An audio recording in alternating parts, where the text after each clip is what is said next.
Hello students, welcome back to my YouTube channel geography Guru. आज हम पढ़ने और समझने वाले हैं क्लास 6, 7 और 8 की कॉमन वर्कशीट नंबर 94 यानी कार्यपत्रक संख्या 94 को। आज की इस वर्कशीट में हमारा थीम रहेगा देशभक्ति, देश प्रेम। अभी हमने 26 जनवरी को गणतंत्र दिवस है वो सेलिब्रेट किया है, तो उसी से रिलेटेड हमारी आज की ये वर्कशीट रहेगी। आपने अगर इसकी अलग से नोटबुक नहीं लगा रखी है तो आप इस वर्कशीट को अपनी सिविक्स की नोटबुक में करोगे। तो चलिए शुरुआत करते हैं आज की इस वर्कशीट की। जैसा कि आप अपनी स्क्रीन के ऊपर देख पा रहे हैं, ये हमारी वर्कशीट नंबर 94 यानी कार्यपत्रक संख्या 94 रहेगा। हमारा विषय हिंदी है यानी कि हिंदी मीडियम की है। वैसे ये जेनरिक की वर्कशीट है और इसको हम सिविक्स में करने वाले हैं। आज की दिनांक रहेगी 30 जनवरी 2021। हमें पहला जो टास्क दिया गया, पहला टास्क है काफ़ी इंटरेस्टिंग टास्क है। हमें एक पिक्चर दिया गया और उसमें हमें पहचानना है। तो पहला जो टास्क है कि नीचे दिए गए इस चित्र में क्या क्या और कौन कौन है उनके नाम लिखिए और इनमें से किन्हीं तीन के बारे में एक वाक्य लिखिए। तो यहाँ पर ये पिक्चर दिया गया और यहाँ पर एरो के द्वारा हमें बताया गया कि किन किन को हमें पहचानना है। तो ये जो पहला पिक्चर दिया गया ये है पंडित जवाहरलाल नेहरू। आप अच्छे से पहचानते होंगे, चाचा नेहरू के नाम से जानते हैं क्योंकि बच्चों से बेहद प्रेम करते थे और इन्हीं के जन्मदिन को हम बाल दिवस के रूप में भी सेलिब्रेट करते हैं। ये है डॉक्टर राजेंद्र प्रसाद जो हमारे देश के प्रथम राष्ट्रपति थे। साथ ही साथ ये संविधान सभा के अध्यक्ष थे, यानी जो संविधान तैयार किया गया था तो उस सभा के उस कमेटी के अध्यक्ष थे वो डॉक्टर राजेंद्र प्रसाद थे। पेशे से ये वकील थे, बिहार से थे।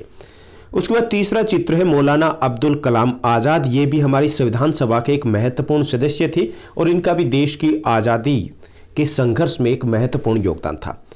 उसके बाद जो अगला पिक्चर दिया गया है ये है डॉक्टर भीमराव अंबेडकर। इनको भी अच्छे से पहचानते हैं। और जो संविधान सभा थी उसमें ड्राफ्टिंग कमेटी थी, प्रारूप समिति थी संविधान सभा में, यानी मुख्य तौर पर आउटलाइन तैयार करना कि संविधान कैसा होना चाहिए।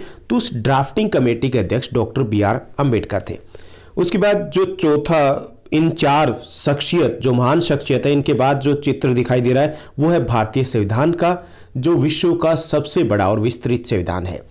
और यहाँ पर यह संसद का चित्र दिया गया है, भारतीय संसद का, जिसके दो सदन होते हैं, राज्यसभा और लोकसभा। राज्यसभा उच्च सदन है, लोकसभा निम्न सदन है।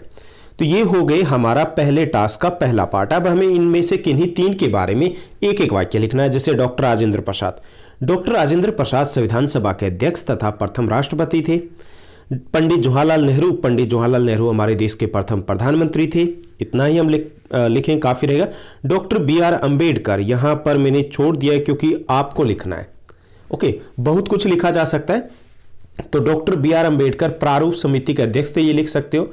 डॉक्टर प्रारूप है, ये पिछड़े वर्ग के नेता थे और भारत में जो छुआछूत या इस प्रकार का भेदभाव था उनको समाप्त करने में काफ़ी बड़ा योगदान रहा था डॉक्टर BR अम्बेडकर का। तो मैंने इसको जानबूझ के छोड़ा कि आप अपने अकॉर्डिंग एक लाइन लिखें यहाँ पर।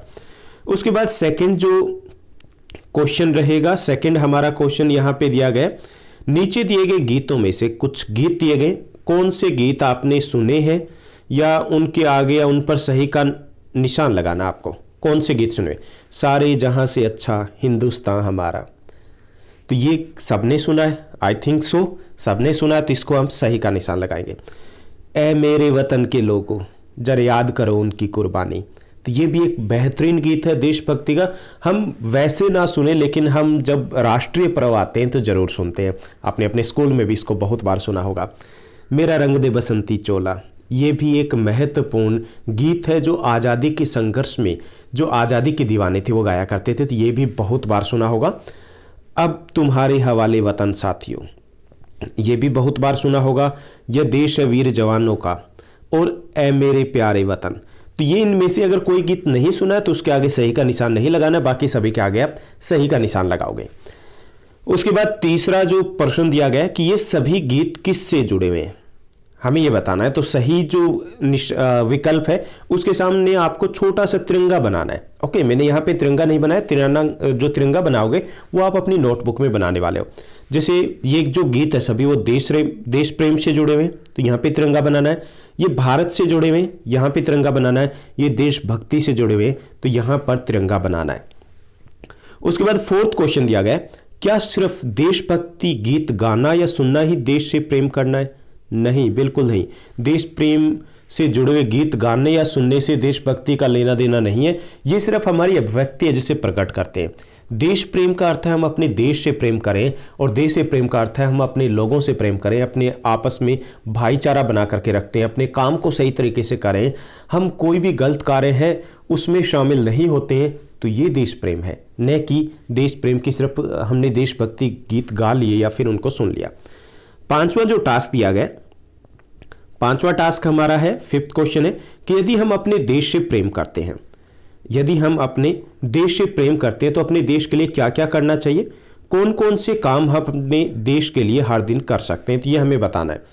तो पहला, हमें अपने कर्तव्यों का पालन करना चाहिए। जैसे जरूरी नहीं कि हम देश प्रेम करें तो हम बॉर्डर पर ही जाएं, ऐसा नहीं होता। अगर हम शिक्षक हैं तो अपना काम वो ईमानदारी से करें, आप स्टूडेंट हो तो आपका पढ़ाई का काम आप ईमानदारी से कीजिए। अगर कोई किसी और कार्य को कर रहा है, वो अगर अपना काम, हर कोई अपने कार्य को ईमानदारी से करें तो देश बहुत आगे जाएगा। तो ये देश प्रेम है। छोटे छोटे कार्य जो हम करते हैं वो ईमानदारी से करें, बेईमानी से नहीं करने हमें। ओके। दूसरा, आपसी भाईचारे को बनाकर रखना। कई बार हम जो अनपढ़ लोग हैं, गंवार लोग हैं, उपद्रवी लोग हैं, उनकी बातों के बहकावे में आ जाते हैं, आपसी भाईचारे को खराब कर लेते हैं। हमें आपसी भाईचारे को बनाकर रखना चाहिए। कम से कम पढ़े लिखे होने की निशानी ये होती है किसी के बहकावे में नहीं आना। हम सब जो भारत में रहते हैं, हम सब भारतीय हैं, हम सब आपस में भाई बहन हैं, हम सब आपस में एक दूसरे से जुड़े हुए हैं। तो भाईचारे को बनाकर अगर रख रहे हैं, हम अफवाहों पर ध्यान नहीं दे रहे, तो ये भी देशभक्ति है। तीसरा, हमें अफवाहों से दूर रहना चाहिए। जैसे व्हाट्सएप पे ये डाल दिया कि उस वक्त ये होता था, ये डाल दिया, तो हम वेरीफाई हमें करना चाहिए, उसको फॉरवर्ड बिल्कुल मत कीजिए। अगर आपको 1% भी लगे कि ये गलत है तो उसको फॉरवर्ड मत कीजिए, उसी वक्त उसको डिलीट कर दीजिए, क्योंकि ये भी मॉडर्न तरीका है देशभक्ति का। क्योंकि अगर हम ऐसे जो अंधविश्वासी चीज़ें, चाहे वो कोई भी राष्ट्रीय नेता हो जो पहले हमारे देश की आज़ादी में जिसने योगदान दिया हो, अगर हम फॉरवर्ड करें बिना पढ़े लिखे, तो पहली चीज़ तो कि हम गंवार है इस चीज़ को। दूसरा ये कि हम देशभक्ति के तो आसपास कतई नहीं है, हम देश को नुकसान पहुंचा रहे हैं। तो ऐसी जो चीज़ें आती है जिनको लगता है कि ये गलत है, तो उन चीज़ों को अगर हम डिलीट करते हैं, अफवाहों से दूर रहते हैं, तो ये भी देशभक्ति है। ओके। तो आप अपने छोटे छोटे कार्य करके भी देशभक्ति, देश प्रेम है वो दर्शा सकते हो। तो ये थी हमारी आज की वर्कशीट।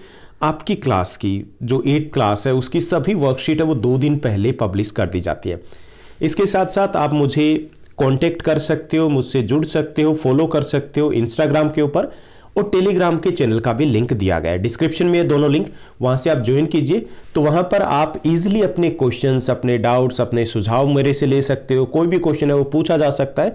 और कई बार ऐसा भी होता है कि नोटिफिकेशन नहीं मिलता आपको, तो जैसे ही वीडियो पब्लिश होती है तो कहाँ पे जाती है वीडियो, उसका लिंक शेयर किया जाता है टेलीग्राम के चैनल के ऊपर। तो आप वहाँ पे ज्वाइन कीजिए ताकि आपको लिंक है वो तुरंत मिल जाए, क्योंकि सबसे पहले जो वीडियो है क्लास 8 की है या कोई भी वीडियो है वो यहीं पर पब्लिश की जाती है। आज के लिए बस इतना ही। Thank you, bye bye, have a nice day.